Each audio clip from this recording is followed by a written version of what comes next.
When talking about Social Security disability, there are 5 steps that the Social Security Administration goes through in terms of deciding whether or not to award you disability. The first step is asking whether or not you're working. If you are engaged in what's called substantial gainful employment, then you will be denied disability and your claim is over at that point.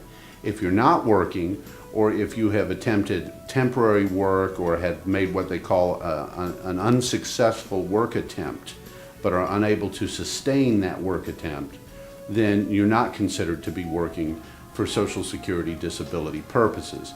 Second, they ask, do you have a severe medical or psychological impairment? Severe means it's something that alters your activities of daily living. Normally, the Social Security Administration looks at that and decides in your favor when asking if you have an impairment that is severe.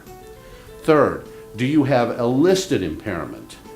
A listed impairment means types of impairments that are listed in federal regulations.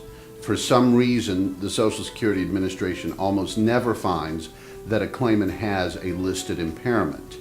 If they say, no, you don't have a listed impairment, then the Social Security Administration looks at the 4th element.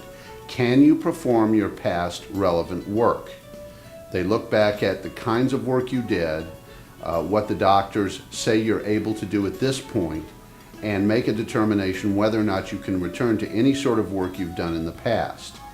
Now, if the Social Security Administration finds that you are unable to do your past relevant work, then the burden of proof shifts to Social Security to prove that there are no other jobs in the national economy, not local now, national economy, there are no other jobs that you can perform based on your physical impairments, any mental impairments you might have, etc. So those are basically the 5 elements of a Social Security disability case.